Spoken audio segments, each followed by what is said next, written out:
Welcome to CPC cracker. ഇന്നത്തെ വീഡിയോയിൽ നമ്മൾ ഓൾറെഡി സ്കെഡ്യൂൾ ചെയ്ത് വെച്ച എക്സാം എങ്ങനെ റീസ്കെഡ്യൂൾ ചെയ്യാം അല്ലെങ്കിൽ ക്യാൻസൽ ചെയ്യാം എന്നാണ് പറയുന്നത്. ഞാനിവിടെ സ്ക്രീനിൽ കാണിച്ചിരിക്കുന്നത് APCയുടെ റീസ്കെഡ്യൂളിംഗ് and cancellation പോളിസിയാണ്.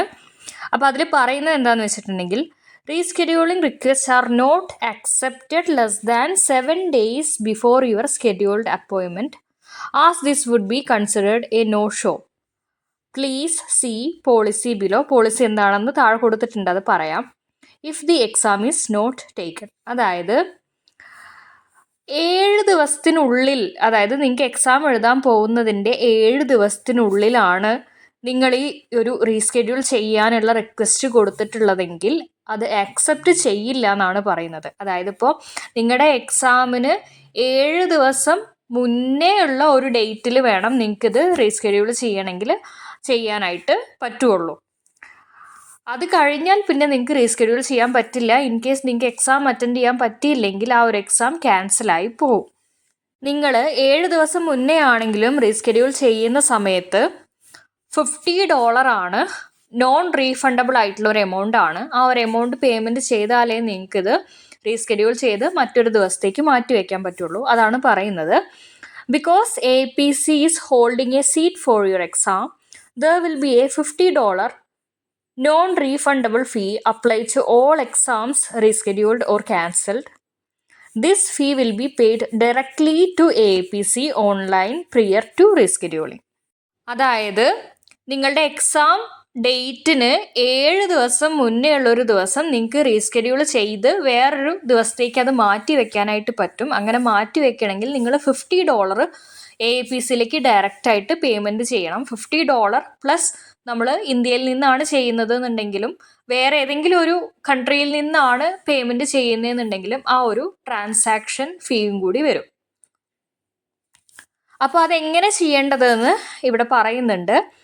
To reschedule your exam, log in to your APC account using your username and password. നമ്മൾ ജസ്റ്റ് APC ലോഗിൻ എന്ന് ടൈപ്പ് ചെയ്ത് കൊടുത്താൽ മതി ഗൂഗിളിൽ. അപ്പോൾ നമ്മുടെ യൂസർ നെയിമും പാസ്വേഡും ചോദിക്കും. അവിടെ യൂസർ നെയിമും പാസ്വേഡും ടൈപ്പ് ചെയ്ത് കൊടുക്കുക. പിന്നെ അതിനുശേഷം click your name drop down on the top right corner, courses and exams select ചെയ്യുക. അതിൽ നിന്ന് എക്സാംസ് സെലക്ട് ചെയ്യുക. Click exam title link. നിങ്ങളുടെ എക്സാം ടൈറ്റിലിൻ്റെ ലിങ്ക് അതിൽ കാണിക്കും. അതിൽ ക്യാൻസൽ ദിസ് എക്സാം ലിങ്ക് എന്ന് പറഞ്ഞിട്ടൊരു ഓപ്ഷൻ ഉണ്ടായിരിക്കും. അതിൽ ക്ലിക്ക് ചെയ്ത് കഴിഞ്ഞാൽ നിങ്ങൾക്ക് അത് ക്യാൻസലേഷൻ ചെയ്യാനുള്ള ഫോം വരും. അവിടെ പേയ്മെൻറ്റ് ചെയ്യാനുള്ള ഡീറ്റെയിൽസും വരും. ഇതെങ്ങനെയാണ് ചെയ്യുന്നതെന്നുള്ളത് ഇനിയൊരു വീഡിയോയിൽ കാണിച്ചു തരാം. ഇപ്പോഴത്തെ വീഡിയോയിൽ ജസ്റ്റ് ഈ ഒരു ഫോർമാറ്റ് നിങ്ങൾ ഫോളോ ചെയ്ത് കഴിഞ്ഞാൽ തന്നെ നിങ്ങൾക്കത് ചെയ്യാനായിട്ട് പറ്റും. ഇനി നേരത്തെ ക്യാൻസലേഷൻ ചെയ്യുന്നതിൻ്റെ അവിടെ നമ്മളൊരു നോ ഷോ പോളിസി പറഞ്ഞിട്ടുണ്ടായിരുന്നു. അതെന്താണെന്ന് നോക്കാം. If you do not show up to your scheduled exam or do not meet the requirements to take the exam. Requirements എന്ന് പറയുന്ന സമയത്ത് നമ്മുടെ ID കാർഡ് വേണം. ഡിജി ലോക്കറിൽ ID കാർഡ് ലിങ്ക്ഡ് ആയിരിക്കണം. നമുക്ക് അയച്ചു തന്നിട്ടുള്ള കൺഫർമേഷൻ ലെറ്ററിൻ്റെ പ്രിൻ്റ് ഔട്ട് ഉണ്ടായിരിക്കണം. ഇങ്ങനത്തെ കാര്യങ്ങളൊക്കെയാണ്. അപ്പോൾ അത് ബ്രാക്കറ്റിൽ കൊടുത്തിട്ടുണ്ട്.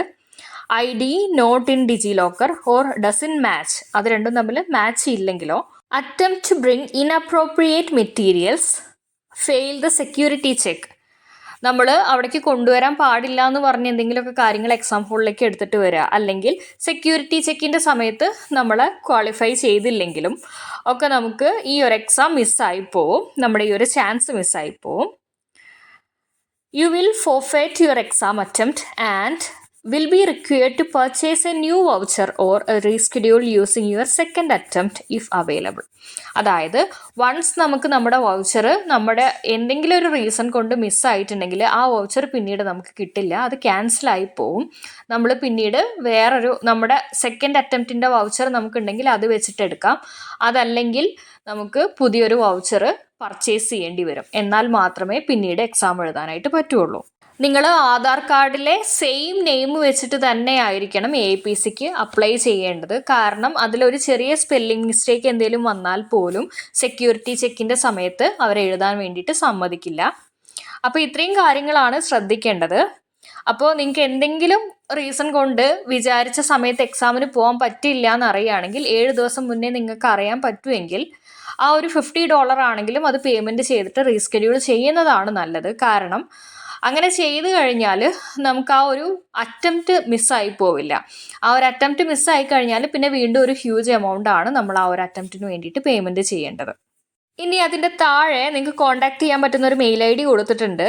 Please contact the APC International Exam Department with any questions regarding your examination registration at internationalexams@aapc.com. ഇന്നത്തെ വീഡിയോ നിങ്ങൾക്ക് യൂസ്ഫുൾ ആയിട്ടുണ്ടായിരിക്കും. അതുകൊണ്ട് തന്നെ ലൈക്ക് ചെയ്യുക, നിങ്ങളുടെ ഫ്രണ്ട്സിനും കൂടെ ഷെയർ ചെയ്ത് കൊടുക്കുക.